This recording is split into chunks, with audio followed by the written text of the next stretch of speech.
Eropa di awal tahun Srihutuan seperti bom waktu yang siap meledak. Negara-negara terlibat dalam perlombaan senjata yang sengit. Jerman dan Inggris bersaing ketat dalam hal kekuatan angkatan laut. Nasionalisme sedang bangkit, terutama di Balkan. Kekaisaran Ottoman yang dulunya sangat kuat mulai runtuh, membuat wilayah yang sudah bergejolak ini semakin tidak stabil. Secara ekonomi, Eropa sedang mengalami industrialisasi yang pesat. Persaingan untuk mendapatkan sumber daya dan pasar memperburuk persaingan antar negara. Koloni-koloni di Afrika dan Asia menjadi sumber ketegangan.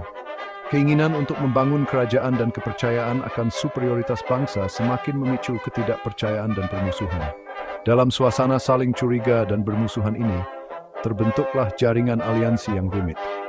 Aliansi-aliansi ini yang dimaksudkan untuk mencegah agresi, ironisnya malah membuat situasi semakin berbahaya. Mereka menciptakan kondisi di mana konflik antara dua negara dapat dengan cepat meningkat menjadi perang yang lebih luas. Ketika awan perang mulai menggelayut, hanya sedikit yang mengantisipasi skala konflik yang akan datang. Dunia berada di ambang bencana yang belum pernah terjadi sebelumnya, dan pembunuhan Archduke Franz Ferdinand akan menjadi pemicu yang menjerumuskan Eropa ke dalam jurang kehancuran. Pada suatu pagi yang cerah di Sarajevo, terjadilah sesuatu yang tak terpikirkan. Archduke Franz Ferdinand, pewaris takhta Austria-Hongaria dan istrinya, Sophie, dibunuh. Pembunuhnya, Gavrilo Princip, adalah seorang nasionalis Serbia yang terkait dengan Tangan Hitam, sebuah perkumpulan rahasia yang menginginkan negara Slavia Selatan yang bersatu. Austria-Hongaria yang marah atas pembunuhan itu, menyalahkan Serbia dan mengeluarkan ultimatum dengan syarat-syarat yang sengaja dibuat tidak dapat diterima. Jerman, sekutu kuat Austria-Hongaria, berjanji akan memberikan dukungan penuh. Rusia, yang terikat perjanjian untuk melindungi Serbia, mulai memobilisasi pasukannya. Pembunuhan Franz Ferdinand adalah bencana diplomatik. Peristiwa ini memicu reaksi berantai yang berlangsung dengan kecepatan yang mengerikan. Dalam beberapa minggu, negara-negara besar Eropa pun berperang. Pembunuhan itu bukanlah satu-satunya penyebab perang, tetapi menjadi pemicunya. Peristiwa ini mengungkap ketegangan, persaingan, dan salah perhitungan yang sudah berlangsung selama beberapa dekade. Pembunuhan itu menjadi dalih untuk berperang, tetapi akar penyebabnya jauh lebih dalam. Eropa pada malam menjelang Perang Dunia IV adalah labirin aliansi, yang masing-masing merupakan benang dalam jalinan yang rumit dan berbahaya. Aliansi tiga yang terdiri dari Jerman, Austria, Hongaria, dan Italia dibentuk untuk melawan ancaman yang dirasakan dari Perancis dan Rusia. Entente III yang terdiri dari Perancis, Rusia, dan Inggris muncul sebagai tanggapan atas kekuatan Jerman yang semakin besar.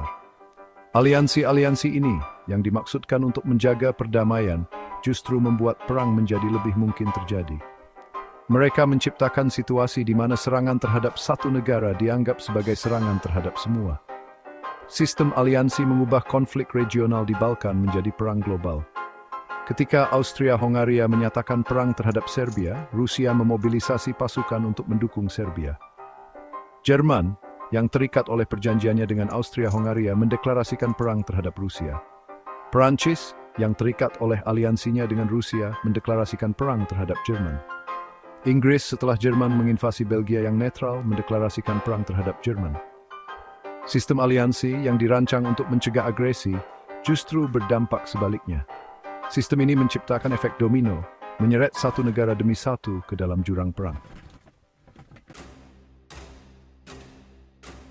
Menyusul pembunuhan Archduke Franz Ferdinand, upaya diplomatik yang dilakukan selama sebulan gagal mencegah bencana yang sudah di depan mata.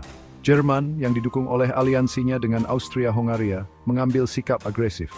Rusia yang bertekad untuk membela Serbia memobilisasi pasukannya yang besar.